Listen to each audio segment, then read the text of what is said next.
And now you're up to date on News Talk. Wednesday Night Rugby on Off the Ball. With Vodafone, official sponsors of the Irish rugby team. Team of us. Everyone in. It's spinning! It's spinning! Jonathan Sexton has made it! Do you feel moderately happy? No, I feel like I've been kissing my sister, I suppose. In the pocket for his drop goal attempt. Here he goes, O'Gara. He's done it! That surely is the Grand Slam. We target players all the time. That's part of rugby, isn't it? Let me know. Sexton, wonderful pass, and Stockdale finishes. There'll be more than grenades. There'll be full tanks and full shells landing on the Aviva. Grand Slam winners on St Patrick's Day at Twickenham. Now then, so here we are. It's a sorry thing to have to do. We're going to have to reflect on Ireland's 2019 Six Nations. Keith Wood, hello. Let's start by moving away from the funereal tone if we can. These are tough times for Irish rugby. Sombre times, difficult times, Keith. Yeah. Will we have a minute's silence to kick things off, or? No, we'll skip that too. Yeah, it was tough, wasn't it? It was. So I'm curious to know how serious or otherwise you think the situation is. Eddie O'Sullivan is there. Hi, Eddie. Evening, guys. Hi, Eddie. Hi, Eddie. How you doing? Great, thank you.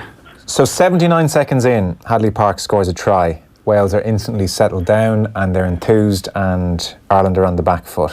And it was a well-taken try as well. Well-worked try, Keith. It was a great try. Great kick-off, actually. I thought we showed just a small bit of naivety. If I go back, I still thought we'd win last weekend. And I just expected us to start with a huge amount of fire.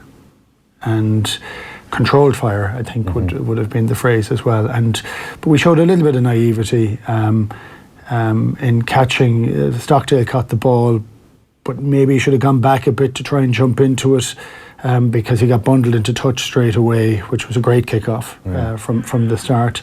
And suddenly we're under a little bit of pressure, decent line out. First of many penalties, which we don't normally give away. 8 in the first half. And we were then under a lot of pressure. And for me, look, and I'm out of the game long enough, to know that I'll make a call on certain things and get them wrong. But somebody has to cover the backfield. And whether it's the scrum half that's scanning back, or whether it's Rob Kearney, who should be maybe the mirror of where the ball is. And that was always the view. That the fullback would be the mirror of where the ball was on their opponent's hands. But it was a lovely kick that Wales do, and they do it often, and it was well weighted, kicked perfectly, great try. I mean, it was for Wales, you would say it was about perfect opening 2 minutes. Yeah, Eddie, in your book, where should Conor Murray have been? Well, it depends. I would have thought he had to be in the backfield there after playing two players in the backfield, because otherwise Rob Kearney had to watch the whole backfield, and as Woody said, he's got to move towards the ball. If he stays under the post where you should if you're on your own, the corners are open, so he shunted across to the side the ball was on, and I left the hole in between himself and the post, and that's where they went. So, but I think Conor Murray might be following orders. That's where they may want Conor Murray, because he happened to be on the far side, on the wing, standing on the wing defensively.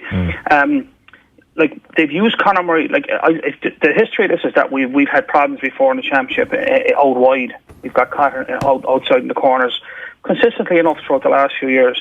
And I think what they made an adjustment in the summer. I thought our defence in the summer was very good down in Australia, and we basically pushed more people into the line. We pushed 13 in the line, and we kept 2 in the backfield, and then the second guy hit the line on the second pass. And that was working fine, but I think England picked it apart very well. And that's a problem now going forward. But I don't know, was Conor Murray's job that close to the line to be in the line, because it was, the evidence of what happened, that's what happens. Whereas if he was back in the in goal there, playing a tandem with Rob Kearney, he had a chance on that chip. That chip really wasn't on. So I'm not sure what the system they're running is. There's options there, but every system has a weakness. There's no system that's perfect, but once the opposition find a weakness, you have a problem. I just thought it was a bit bizarre just to have Rob Kearney in the backfield there on his own, where he was mirroring the ball, as Woody said. Otherwise, he was out of position if he was on his own. Because the wingers to sweep. I remember you highlighting this when Stockdale stepped up against England, and you'd observed that once there's 2 passes, the Irish players, second Irish player in the secondary line, will join the defensive line, and Stockdale was almost a slave to the system there.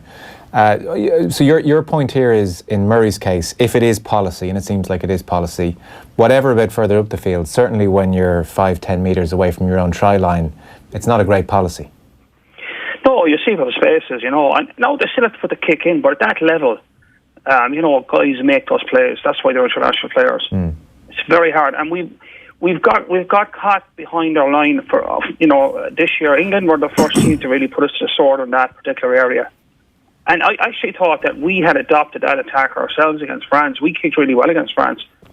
We found the backfield against France, which isn't too difficult to do because they don't know what they're at back there. But I thought we didn't do that at all to Wales. We kind of went slavishly back to our halfbacks kicking, and they didn't kick particularly well. But yeah, look, our defence on the gain line has been better, and we haven't given up the corners in this championship. But we've got caught in the backfield, which is a trade-off. So, you've got to find a way of doing both. You've got to read the triggers earlier and get people back, and that's work in progress, I guess. But the Six Nations was the first time that an aggressive line with lots of numbers and it was exposed in the backfield. It started with England and still not fixed on the back of it. No, Wales didn't play that much on Saturday. They didn't have to, just kept kicking their penalties and kept out of their own half. But if we're to play again, you'd be interested to see what a team go after us in the same way in those passes or those kicks off a second pass, because the system we're running at the moment, that's where the space is, and it's you have got to adjust to that. That's the problem, and they've got to fix that, and without giving up the corners again. You know what I mean? There's trade-offs along the line. Of course there is. But that's what defence is. It's all about trading off, because there's no perfect defence system. There's a weakness in every system. Sure. You just have to know what the weakness is and then adapt when the opposition go after it. To stick with specific thoughts on the match for a few moments, and then we'll broaden this out into how we're feeling about things. Around 23 minutes in or so, Ireland had responded okay-ish. Stockdale was chased down by Hadley Parks. Who knew he was that fast out in the wing?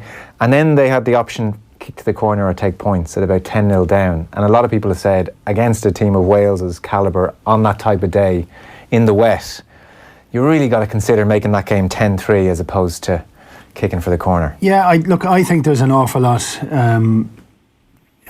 I'm a fan for kicking in the corner, not always, right? But I did like doing it, and I think when you get used to it and are capable, and I think if you look at the club game in England and Exeter, they'll always kick in the corner. This Irish team kicks to the corner. Their strike rate's incredible. The Irish team as well. I think we have to bring it back a little bit, and we haven't touched on it, and I know people get frustrated with it, but the roof should have been closed. And I know that there's the story that, yes, it could have been wetted before and everything else. I don't know of a player that wants to play in a game like that. And plus, Ireland's style requires an awful lot of phases, where an awful lot of things go exactly right for it to work. It's a very... it's a difficult system because it requires incredible concentration and accuracy and delivery of all those different parts and points, whereas Wales actually don't really try and do a whole lot and do it really well, and defend incredibly well. So I thought the weather, there was 15 weather warnings in Wales, flood warnings. It's status yellow warning. I do, and we are speculating here, but I do wonder if there was a slight pettiness in the decision. Well, as Scotland, do you want it this way? Okay, well, just because of that, we're going to say no. Yeah, and do you know what? It could have easily been Gatti trying to find it in that way for it to suit him, because it suited him. I mean, it didn't suit him, and it did suit him, And, but in that instance, it became so slippy, so wet, so constant rain, and a strange wind as well. But for me, you have to kick over the points in at that stage. And we never got composed. So you said we did a bit better. We did better, but we kept giving away penalties where we traditionally don't. And we unspooled a little. We were put under huge pressure, because if you do need to go through 5 or 6 phases, the reset when you're tackled after one phase or 2 phases, or if something goes wrong, seemed to put us under additional pressure and seemed to fit into how Wales were going about it. Now, we learned a lot of that cautionary tale lesson after England. We've really learned it again here, because we all wished, it's okay, we have confidence is knocked and the 3 wins on the trot. But every team that has played in that style, to us has put us under an awful lot of pressure, which means that's a big change from last year. There was other teams trying to put us under pressure in a different way last year, but this year we are under an awful lot more pressure. So our game plan will have to evolve and change, and I think that's acceptable. But in the game, whether it was that whole word that they talk of, momentum, that goes from game 1 all the way to 5, but even in the game we'd no momentum. We didn't look as if we weren't far away, but we weren't doing enough of the things accurately enough to actually turn the game our way. We were still doing the same thing, and we were getting dismantled. So for me it was a very disheartening game to watch. If we'll talk about the greater context of it afterwards, but in the game in itself, I felt we didn't play very well. I felt some of our leaders didn't play well at all, and if that ever happens, we're going to be under pressure anyway. So you then have to say, are we going to make enough of changes to how we're playing, or are we going to leave ourselves open to that potential happening again? I think it was such, I would presume for all involved, that it's such a frustrating day. There's that first 80, 90 seconds, and they score their try, and you kind of hold your hands up and say, right, they caught us there. And then suddenly a few more penalties. They didn't really go close to scoring a try again. There was a Tygburn turnover at one point on the Irish try line. But suddenly it's 16-0 at half time, and the game's over, and you're thinking, we haven't really forced them to play much rugby, and they've dismantled, is the word Keith used. They kind of just bit by bit dismantled Ireland, and Ireland made it too easy for them. Yeah, I guess I think the first try was important in terms of setting the tone for Wales. But even if you took that out of it, which said it didn't score in the first 2 minutes, if the rest of the game went the same way, we still had lost. We never got, as Woody said, into the game in any way, shape, or form. But I suppose if you look at it, what went wrong is like there's 3 or 4 or 5 pillars of our game that always kind of, when it comes together, we could probably beat anyone on the day, and we've seen it. First is our discipline. Our discipline has always been phenomenal. We've been down to averaging 5 penalties a game, and I know there's a couple of scrum penalties that were very harsh, but there was a lot of penalties that weren't. Tygburn on the side, Stander and Furlong offside in the middle of the field, Healy taking out a player, Porter off his feet. There was 18 points off the ground, and that's really not what we're about. Now, that can come on the back of us feeling the heat and feeling the pressure, making mistakes. Our line-out didn't fire well, and I think Quinn Roux did a good job when he was there, but he called a good line-out, and that was a big question for him. But I think when Devin Turner comes back into our line-out, life changes completely for everybody. He's such a good line-out technician, and he calls a good line-out. If I was Devin Turner's agent, I'd be renegotiating the final few years of my contract, by the way, but that's just greedy me. But the turnover count, again, we don't turn the ball over very much. It was a wet day, but we had a plethora of turnovers. And then our kicking game was way off. I mean, we kicked poorly, and we didn't kick with variety. So you take even just the penalties, the discipline, the line-out, the loose kicks and the turnovers, they all went badly wrong for us. We were in the wrong side of those, and that's a bad performance. And that's why you look at the game, you go, God, we never looked like we're going to win that game. And that's the frustrating part of it, because they're kind of pillars of our game that we've been very, very strong at over the last few years. We rarely give up that sort of, give other teams that sort of traction on the game. And I suppose the one other thing we can say is that I think teams have figured out our attack, and they're getting off the line aggressively. And any of the big teams in recent years that have got off the line and chopped us down have been successful at containing our attack. We've played a lot of east-west rugby rather than north-south. And like we saw it even a couple of years ago in Murrayfield, where Scotland did it to us. They don't always able to do us, but they get it right. But the big things, and Wales then, to top it off, are probably the best defence in the championship. They're exceptionally good at shutting teams down. So put all those 5 teams together, and we were really up against it. But 4 of them were of our own doing. That's the annoying part. Like, Wales are always going to be hard to break down. When you kick loosely, turn the ball over, lose line-outs and give away penalties, then your chances of success are minuscule. But if you look at it, if we talk about Wales for a minute, Wales were excellent on Saturday. They played with a high level of aggression, a high level of intelligence in their defence. Their game was incredibly simple, and it's a different style from what Wales had done 18 months ago. They were more willing to attack more and do more. And they could have very exciting games but weren't winning it much. Now they've gone on a winning run, which has been very impressive, but it's been built around simplicity. They've had elements of luck within it, and but they've come together as a team. But if something goes wrong for Wales, because it was so simple, it's a simple fix. Let's just do it right the next time. If something goes wrong for Ireland, because it's a little bit more, it is more complicated, and it requires a lot more moving parts. A lot of it through 10. You can be put under an awful lot of pressure, and we just haven't been put under pressure. So if we go for the wider scale element of it very quickly, and you look and say we had a year of years last year. I'm not going to go in for the mad hyperbole of the end of days sort of comments that have been coming for the last while. I think some of our senior players played very badly on Saturday. And we're not going to do well if that happens. That's such as life. It's the same for any team, I suppose. Absolutely. And we've seen it happen actually with Bowden Barrett having a couple of off games in the last couple of years, and the All Blacks have lost when traditionally they wouldn't. They'd be able to carry that, and they haven't. So there has been a kind of bringing together of sides. But Ireland had a style of playing, and they did really well. And in this Six Nations, it's partly because it's the year out from the World Cup, and we're now in the year of it. Everybody else has kind of caught up with the idea that we do things very well, and so they've looked at all the different ways to cut that down and to stop that happening. So the hard press defence, which has been around for an awful long time, we talked about this a couple of weeks ago with Eddie. There are cycles of push defence, of a wedge defence, of a drift, and a whole variety of different things that happen. They go into cycles. In and out of vogue, a lot of the kicking goes in and out of vogue.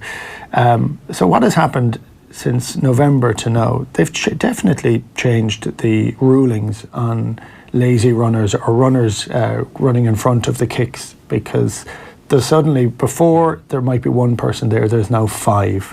Between a ball being kicked, there's five defenders stop the run. Now, I in my old way, I would say that's wrong. That's absolutely interference. In my kind of health and safety way, I'd say, well, actually, we're not having many people being collided in the air anymore. And I think that's a decent compromise. But it affects Ireland's attack, because we played an awful lot around it.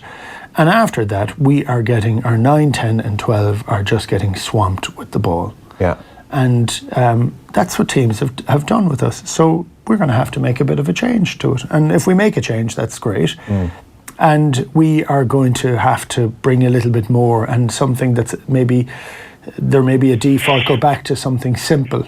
And simple isn't one out runner, because that's an easy way to defend. And it needs to be more complicated than that, but something about going forward.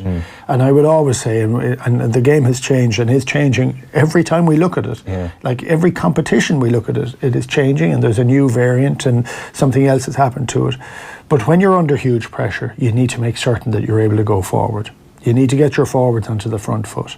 So if everything is happening behind you, we used to always, I loved it when Kevin Maggs joined the Irish team in 97, and Kevin was an uncomplicated centre. God, he was a fine player, and he was like an Exocet. As you could pop the ball to him, he'd bully somebody while he had the ball in his hand, and you could guarantee to get over the gain line. And at times when we were being a bit too fancy out the back line, you'd just say, give it to Maggsy to truck it up, because we'll all have a target to get to. I know the game is far more complicated than that, but sometimes it needs not to be. That would be my read on it. So I'm not that I'm not upset. I'm really upset as a fan watching it at the weekend, and I found it really hard to watch. I just still thought we'd have got much more out of us, and more passion, more energy, more go forward, more urgency, and we didn't have it. Sort of interesting, Schmidt. Sorry, Eddie, you come in after this point. It was sort of interesting on that point, Keith. Schmidt made the point afterwards that you just lose 5% when you're going up against a side going for a Grand Slam. We were on the right side of that at Twickenham the year before. I mean, I don't know how true that is. Eddie, please make the point you were going to make, but I was going to throw it to you. If you're a coach and you take Keith's synopsis of 9, 10 and 12 being swamped, are there any quick fixes there to rectify that? Well, yeah, we actually have played a little bit with that last year, but we kind of shut it down again. Whereas we used other playmakers. Like I remember Jared Payne was beginning to develop as a playmaker, So we were using him 2 channels aside Sexton. So if you were prepared to try and swamp that 10-12 channel, the actual attack happened out the 13 channel. It's a very simplistic way to put it. It's a bit more nuanced than that. But, you know, the strike point, for all intents and purposes, is changed quite frequently. So the defence can't bank on where they need to put the pressure. So if a team knows where the ball is going to be, by and large, they can compress that space very quickly. And, you know, you don't get much traction if they hit you hard. Whereas if you keep moving that strike point, sometimes off 10, sometimes off 9, sometimes off 13, or you move it 2 passes away or 3 passes away, that makes the defence has to take stock of the fact that they don't know where you're going to attack the gain line, and that takes the gas off their defensive line a lot. They can't just fly up. And I think he has to rethink that. I think there are technical adjustments he has to make at the moment. Some in defence, some in attack, and some certainly in our kicking game, and our attacking kicking game in particular. But I think probably the thing that worries me a lot is I think our confidence looks very drained, and that was reflected in even our senior players not really leading by just their performances. They don't do anything but play well, but they're not playing well. And I think the problem is, I felt after the England game it was a really bad game to lose because I felt it knocked the stuffing out of us psychologically. And the problem now is we've had a number of resets. We reset against Scotland. Now people say we won in Scotland, but we all know we dodged a bullet in Scotland. You know, we beat Italy, but it was not a good performance. No, we beat France, and we kind of we've turned the corner. But France are dreadful, you know, and that you've got to put an asterisk beside that performance. So, like the 2 tough teams, Wales and England, you bookend those. We were well beaten in those 2 games, and that has done. The England game did a lot to our confidence. The failed resets where we found our mojo back didn't happen, and now we've got really punched in the mouth again last weekend. Yeah. And the notion that guys will just go back now to their promises and they'll regroup and they'll come back with a different headset. I don't think that's that easy, because guys compartmentalise. They go back to their provinces from the provincial hat, they get on with their business. When they come back into Irish camp again, it all comes flooding back. Now, the point of the matter is it's with plenty of time on our side to get work this out where the confidence is gone. But you can see how difficult it is in a tournament once it starts to slip to actually, you know, to catch it. And I think the big thing for us now is we're going into the warm-up games for the World Cup, and we're under pressure straight away. I guess maybe I take it's very interesting, the psychology of it. I guess the hope might be, Keith, they come back in the summer and Schmidt says, fellas, I've figured it out. I've had a look, I've done the analysis, here's the new little wrinkles to our game, we're going to be fine. And the sun's in their backs and the Six Nations feels like a bad dream, and things go well, they can get it going as well. Because I just can't believe, take Johnny Sexton as a microcosm, even just his kicking. That is not a permanent or even a medium-term situation. It just can't be. No, and I would look at it and say that I think some of the older players have put themselves under more pressure. Some of the senior players have put themselves under more pressure because they need to perform. You know, you're not allowed a day off, really. And so I think it becomes hard for those, and it may become hard as you get closer to the tournament, as to say, well, are these guys, can they get back? So that they will. But you talk about momentum, and Eddie was discussing it there. And during the tournament, I said it in here the days after the England game. I thought we looked shell shocked after the English game, and we haven't recovered. And I'd agree with Eddie's view on those games. I thought France, I mean, we struggled in every game because of this very hard press defence that swamped in around 9, 10, 12. France didn't do it. No. I mean, why would you not do it?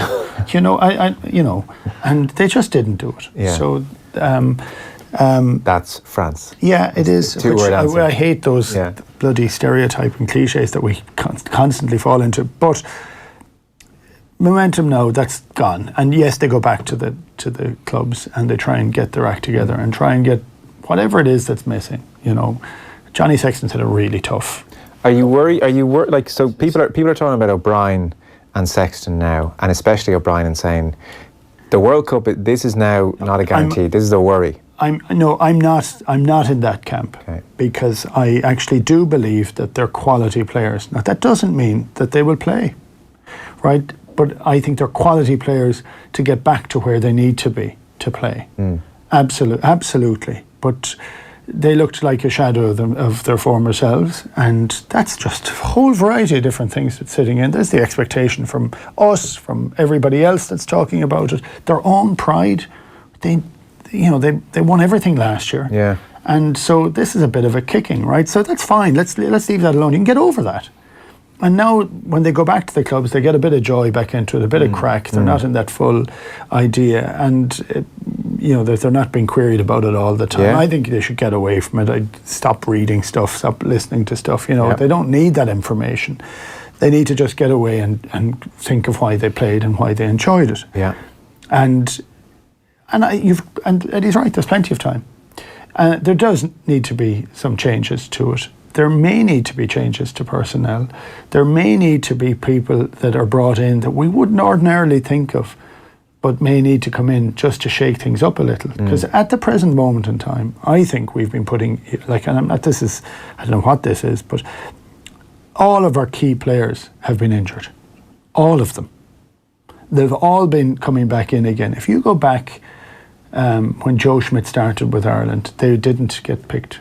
If they didn't train on the Tuesday, they weren't going to be there. That wasn't it. And then those laws kind of change a little as they go along. But we've had all our key guys have been injured and have had fairly serious injuries. And they've tried to play through it and tried to get back to it. But then we've also had injuries to the core group below them that would normally come in.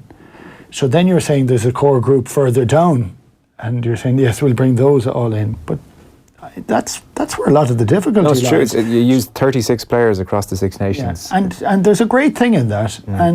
But there's also vulnerability in an Irish performance if you're doing that. Yeah. We think we've got great strength and depth, but the great strength and depth, and we have, fantastic, by the way, best we've ever had. But it doesn't mean that you can just put in the third 15 in to do the job. It's not endless, yeah. No, and it's about having 2 or 3 guys going in, filling spaces and doing really well, or getting, it's not 7 or 8 in at once. Yeah. And I think we've suffered from that. I really do. And I actually think we'll get an awful lot of that confidence back. But we may need to have, look, for me, and I said it a couple of years ago, when Leinster were playing when Rob Kearney was injured, I thought Leinster looked lethal when Joey Carberry played at fullback, because you had 2 playmakers that were in. There was a shared load, and it wasn't entirely going, even just from a mental point of view. So I would look back on everything that they've done. They've only lost a couple of games in 26 matches or whatever it is. They've done extraordinary things. They've fallen off, and they'll get back on again. And that's the comfort I would have in it. But I think there does need to be that view that actually it isn't just the rain, and it isn't just that the referee pinged against us a few times, and it isn't just a couple of other things that were there. It was the fact that they didn't play properly, and they need to change their game a bit. Yeah. Eddie, I'm going to come to you on the likes of Sexton and O'Brien in just 1 second. Sit tight, we have a very short ad break. Our rugby coverage is with thanks to Vodafone. Team of us, everyone in. Back in 1 second with Keith Wood and Eddie O'Sullivan. Rugby on Off the Ball. With Vodafone, official sponsors of the Irish Rugby team. Team of us, everyone in. News Talk Breakfast. This idea of electric scooters. Go on, keep giving me all these points. I keep knocking them back. Okay, most of us have cycled bikes for years, and you start off, and you'll before you go out on the road, you've learned how to cycle a bike. People are getting on these things, probably have never used them before, straight out onto the road. Oh, they're not rocket science, Shane. For God's sake, people can't get their head around how to push along on a scooter. News Talk Breakfast with Shane Coleman and Kieran Cuddihy. Back tomorrow from 7. In association with AIR. On News Talk. Ireland has a new super-fast broadband network. Imagine's 5G-ready fixed broadband is a smarter, more intelligent network, built to connect businesses, homes and communities across regional and rural Ireland. With speeds of up to 150 meg, the wait for super-fast broadband is finally over. The broadband network built for everyone, everywhere. At Imagine, we don't see things as they are. We see things as they should be. We see a country connected. Everything changed after my brain injury. The tumour was gone, but I lost my confidence. I even stopped going out with my friends. I'm only 26.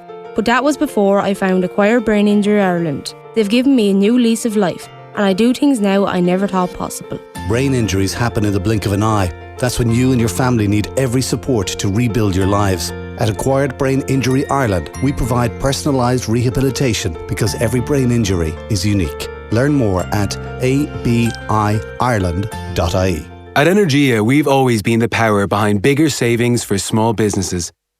But want to know the secret to even bigger savings? Come direct to us. Call 1850 363 744 or visit energia.ie/business. Energia, the power behind even bigger savings. Standard terms and conditions apply. Ireland, you have taken France into your heart. Our wine in your restaurants, the fashion in your stores, and the Renault Capture is on all your boulevards. You do realize it will become your nearest EU neighbour? Oui? Ooh la la. Thanks for that, France. No wonder the Renault Capture is Ireland's best-selling small SUV ever. Book a 24-hour test drive at your local Renault dealer today. Terms and conditions apply. See Renault.ie. The acclaimed National Theatre production of Warhorse returns to Dublin due to popular demand. This 5-star smash hit brings astonishing life-size puppets to breathing, galloping, charging life on stage. Experience the entertainment phenomenon from the 10th to the 27th of April at Bord Gáis Energy Theatre. Tickets are on sale now. See bordgaisenergytheatre.ie for details. Rugby on Off the Ball. With Vodafone, official sponsors of the Irish rugby team. Team of us. Everyone in. Now, welcome back. Keith Wood here and Eddie O'Sullivan. Lots of texts in. Somebody complaining that the offside rules are being completely ignored at all times across all games, which is something we've touched on. Guys, I have a simple question. Why don't we take it at speed? The ball, that is. Taking the ball at speed is schoolboy stuff. I've been bred to take the ball running hard, says Rory. Lads, I was at the game. Interestingly, that Welsh try, they did that move in the warm-up a few minutes before kick-off. And why did they take off Tadhg and keep CJ on? He was extremely pedestrian all game in Cardiff, says somebody. Just to Eddie, to finish off on a point myself and Keith touched on, the likes in particular of Sexton and O'Brien with a view to the World Cup. How worried are we in those departments? I wouldn't be worried per se. I think Johnny has had a poor championship. Like, I suppose it's impossible going to replicate last year, but I do think that he has to kind of recalibrate his attitude on the field. You know, I've talked about this earlier in the year myself, that I think he's a great player and that he drives people around him. He's a very high standard himself. I don't think he's particularly a great captain because he falls out with referees and he chides the players a lot publicly. And I think that he's taken that to a kind of a new level in the Six Nations. And maybe when you're on top of the world and you're playing really well, people say, okay, that's fine, but when you're not delivering yourself, you know, you've got to dial it back a little bit. And I'm not saying he shouldn't kind of take leadership and take ownership and do what he always does, but I just think that his body language is poor. He's shown his frustrations himself, and I think he's got to think about that, and he's got to get away from that image he's now created about himself. And I don't think it helps the team when he does that. I mean, I think he helps the team best when he's on top of his game, and if he just goes back to focusing on what he does well, and if things go wrong, they go wrong, but get back to the headspace he's in, where he's not annoyed with everybody and with everything on the field, and he seems to get that impression at the moment, and he's frustrated. He's got to find a way of backing off that, because if he continues in that vein, he's not going to find his form, because, you know, your head is fried. Like he's ultra competitive, and that's the hallmark of all the great players. They're ultra competitive, but it's known when that competitive edge has taken you away from what you do best because you're frustrated. So I think he's got to recalibrate. Sean O'Brien, I don't know. I think Sean the question for Sean is, is he now part of our best back row? And I think we paid a price on the weekend. I know Josh van der Fleer was injured, and I know that we'd had injuries in the back row, but we went into that game with like Dan Levy, who's been out since Christmas, and we'd no open sides. They had technically two open sides on the field. It was Tipperick and Navidi, and that to me was a worry before the game. And Sean O'Brien is not an open side. He can steal ball, but he's not your Josh Van der Fleer or Dan Levy type player. And I think he hasn't played well in that position. And I think he's better playing off 6, but then we lose our line-up presence with O'Mahony. So there's trade-offs along that back row. So I don't know if he gets in to our best back row at the moment if everybody's fit. And I think Murray, as well, is the other problem in that if you're 2 key halfbacks, who to me, and I still think they're both fantastic players. I think, I keep saying this, form is temporary, class is permanent. I think Murray has to find his mojo again. And I'm less sure why Connor isn't playing out of his skin. I don't know. I think to me it's obvious why Johnny is off form. I don't know. I'd be speculating wildly if I was telling you what was going on with Connor. But they're all fixables. They're all fixables. But they're part of getting the team's confidence back, because once those lads are hitting the straps, as Woody said, playing to their potential, they'll bring other guys with them. It's so important to the team. And they need to maybe have a good think about it now in the next few months, how they're going to hit the grass running. And I don't think the province is the solution. I think that's too trite to say if they play off the province, they're going to bring that form into the international team. It doesn't do any harm to play with their province, but it's not that simple. I think they'll have to really think about when they come back into Irish camp how they're going to hit the grass running. Because if the 2 of those or a few more of those guys like Peter O'Mahony, along with Sexton and Murray find their form, it'll take a lot of guys with them. Like that could be a very important turning point for the team. But they've got to do it. It's not just going to happen because they wish it to happen. They've got to sit down and think about it. It strikes me as you both talk, one of the really difficult things to know is, are the players looking worse because the system has been figured out and is now predictable and almost borderline redundant, or are the players out of form in the first place, and that's making the system look a lot worse than it is? And it's an argument I used to have with Paul O'Connell all the time. I used to drive him absolutely mad, and I would say, get the attitude right and you won't make mistakes, and he would say, well, we're making a couple of mistakes and that's ruining our attitude. And there is a bit of that. But look, I'd still break it back down. I do think that we've been put under far more pressure than we ever have. Or we weren't put under that pressure last year. And I would say that a lot of things happened for us last year, and I think some of the luck went with us last year. Nobody ever talks about luck, but it's worth 100%. So we got bits of it last year. We didn't get a whole lot of it this year. But I like, if you go back and look at our team even for last weekend, there's a lot of players who are still coming back from injury, and people say, well, once you're picked, you're picked. That is true. But CJ Stander had broken his eye socket a few weeks before, and he had, rushed to get back in, and he stayed on because he's able to stay on, and it's amazing to play for 80 minutes. Peter O'Mahony played every minute of the whole Six Nations. Now there's a guy who has often had lots of injuries, and he has done it, but he often goes off with 20 minutes to go, and he didn't at all. We've had loads of injuries at 7. I think Sean O'Brien has been a great 7 for us, even though he isn't a traditional poaching 7.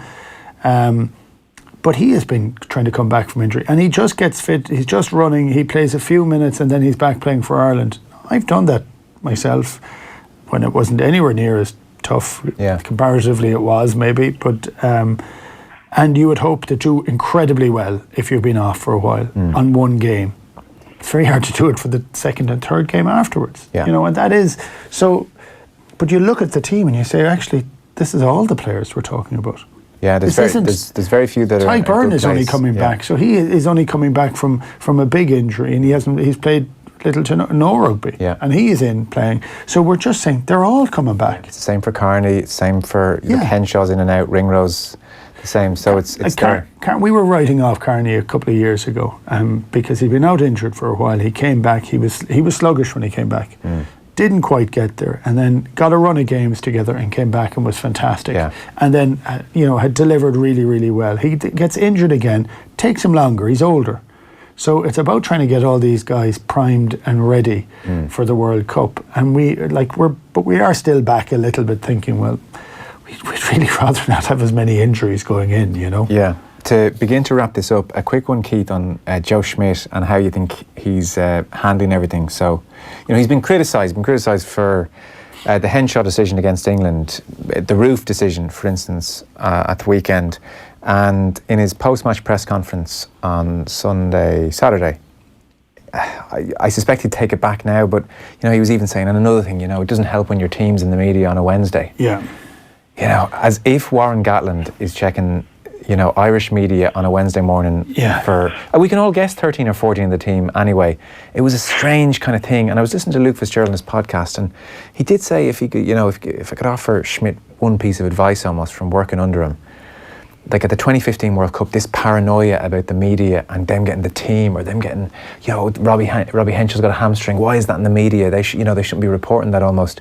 And Fitzgerald made the point that actually we didn't know if we were subs or not until far too late, that I was sitting there going, I should know if I'm on the bench now, and it's all to do with not letting the media know. Yeah. And it came out again. It just, sometimes you get the truth in a moment of defeat, and it was there on Schmidt's mind, and you think, let all that go. Yeah, it's not paranoia if they are out to get you, sort of thing. But naming the team happens in every country. No, but I'm saying I that I'm allowed to have a joke too. But this is too serious. But actually, by the way, Denny has criticised me there for saying a minute's silence, Joe Malloy, get a grip. I was joking at the start of it. Yeah. I wasn't actually. You're allowed to joke. You're allowed to joke too. But in the midst of it all, I would look back at the Henshaw one and say that beforehand, I said, do you know what? He's a good fullback. I know he hasn't played there for a Worth while, the gamble. but we need to try and do something like this. England unpicked our play incredibly well. So, and that was a big step up in England's performance. So it didn't work, but coaches make those decisions and they bear the consequences for it. But that's what they're supposed to do. So I have no issue with that. I think the route should have been closed. I've no doubt about that either. And I do think, I know that Eddie was hit with a bit of paranoia near the end of his career too. It's a bloody white hot place. Yeah. There's everything that you do is under scrutiny. Every decision you make is under scrutiny, and totally. I know I don't mind slagging Eddie on it. Sure, Eddie used to put him own self under scrutiny. He'd be double guessing some of his decisions because there's just this huge bubble that you're in, and it's very, very tough. I would like him to get away for a while, take a bit of a breather with it. I do think he needs to not worry about what other people are saying or doing. That's just of no real value for him. But I think he's had a really tough Six Nations. So I would look at that like I would for the players and say he's had a really tough period of time. He has achieved magic in the years beforehand. Sure. Let's find a bit of that love again. You'll find the magic again. There's going to be a couple of changes need to be done. He needs to put his hand up for a couple of things as well, and then see where we get to. Yeah. But I wouldn't be complaining overly much. I would be complaining for last week because I thought it was awful. But, in time, I'd still have faith that he'd be able to turn that around. Did it drive you mad when you saw the teams appearing in the papers, Eddie? No, because it was speculation. As you say, Joe, look, as the championship goes on, the injury profiles and, form, it's not that hard to pick the team, And I don't think it matters that, I used to announce my team on a Tuesday, not on a Thursday. Right. And I had two reasons for that. One is it's very hard to contain the team. If the lads know who's getting the reps on Tuesday anyway, so they can probably figure it out themselves. And then, somebody talks to somebody, they're not in a complete bubble, and then somebody finds out this is what's likely to look like. That's one thing. The other reason I did was for rugby reasons, is that I always felt it was better to tell a guy on a Tuesday, look, you're starting on Saturday, and somebody else, you're on the bench on Saturday, and the other guy, you're not involved on Saturday, and get your head clear and approach the next few days preparing for your role, whether it's on the bench, back on the couch at home, or in the heat of battle from the off. And I just wanted to give players a few days to get their head around that. So it's very hard. I think it's very hard to hold the team back beyond Tuesday anyway. And if you want to do that to Thursday, it's going to leak out, or someone's going to get a good read on what you're doing. And forget about it. I don't think it mattered at all that Warren Gatland had a good idea of who he was going to be facing.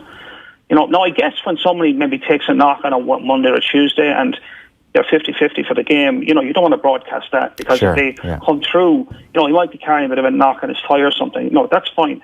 But there's no need to get upset about the opposition on your team. I mean, after all, they're not going to change dramatically on that unless you've done something weird with your selection. So I just thought it was a kind of a funny one. I don't think it really had any bearing on the situation at all. Okay. So it's the last time we're going to talk about Ireland for a while. You're signing off this Ireland talk, Keith, with a sense of Confidence? Not quite. Worry? Not worry and not confidence, if I'm allowed. I don't think one is the opposite to the other, by the way. Okay. I was just fully set up for the whole weekend of rugby, for the day of rugby last week, and France-Italy was okay. I was really looking forward to the Wales-Ireland game, and that turned out to be a damn squib. And then we had the sort of schizophrenia of the England-Scotland game, so that was kind of a little bit different too. But no, I thought we'd lost our way earlier. I was actually very happy with the wins. I wasn't happy with the performances that we had in those. And I'm kind of glad the tournament is over, because I think we get back to now is there a proper reset and the different things that need to happen. So there's a long amount of time to go for Ireland to get their act together. We have a very big game on the first game of the World Cup. We've warm-up games. And I know, Eddie, you're talking about the pressure going into the warm-up games. I don't see it as being pressure to win a warm-up game. I have a huge pressure that we perform. And if we perform in the warm-up games, they may lead to wins, they may not. And I would be happy if I thought we were on a point of performance, because they're games to get us right for the World Cup. And we shouldn't be building everything on the fact that we might win a couple of matches in August, But so I'm looking forward to it. I'm looking forward to see what comes out. Yeah. Because what we've just seen hasn't been good enough, and hasn't been good enough for this Irish team either, mind us. Yeah. So I want to see where they get to. Yeah, interesting times ahead. Eddie, I'm sure you've seen this story doing the rounds finally about this former British Army spy list brought in So his name is Sean Hartnett. It's a pseudonym, and he's written a book, Client Confidential. The IRFU apparently got him in because post 07 World Cup, which you weren't in the room, I wouldn't think. There was a post-mortem meeting in the Shelburne Hotel which took place, and it was reported almost word for word by the Irish media, and such was the paranoia then that this guy was brought in, former British Army spy, to monitor people's phones and check what was going on. Is all this news to you? Absolutely, yeah. I heard about it. Yeah, I was intrigued to see that. Right, okay. Obviously I wasn't in the room, but I probably know less than you, Joe. I don't know very much either. No, okay. Complete surprise to me. You didn't check your car for tracking devices or anything? No, I wouldn't even know where to start looking. Right, okay. It's an interesting one. The IRFU have denied it anyway. They say it's not as reported, so I don't know. Right, well, we'll leave it there. Eddie, thanks a million. Appreciate it. Sure. We'll talk to you soon. Keith, thanks a million for coming in. Pleasure, Joseph. Good man. Great to take a break. Off the ball on News Talk. The excitement builds. A new era begins as the Republic of Ireland take on Georgia in a crucial UEFA European qualifier, Tuesday, March 26th at the Aviva Stadium. Come show your support for Mick McCarthy's first home game back in charge, as the boys in green look to qualify for Euro 2020. The Republic of Ireland versus Georgia, March 26th, Aviva Stadium, kick-off 7:45pm. Get your tickets now from just €35 at ticketmaster.ie. Booking fee applies. Steeped in heritage, the 5-star Mount Juliet estate is perfect for a short Easter break. Home to the luxurious Georgia Manor House and Hunter's Yard Hotel, you can enjoy golf on our Jack Nicklaus course, fishing, riding and falconry, absolute indulgence in our treatment suites, or fine dining in the Lady Helen, our Michelin star restaurant. Book your Easter break at Mount Juliet Estate now. Call 056 777 3000 or visit mountjuliet.ie. Welcome to the Ford Innovate 191 sales event, driving better SUV value for you. Take the new Ford EcoSport, featuring Ford Sync navigation with touchscreen, Ford Pass with Wi-Fi connectivity, rear-view camera, parking sensors and cruise control. And right now, you can order a 191 Ford EcoSport with an amazing 7-year warranty, 7-year roadside assistance and 2 years free servicing, all from just €23,525. Ford Innovate, driving better value for you. See it for yourself at your local participating Ford dealer. Offer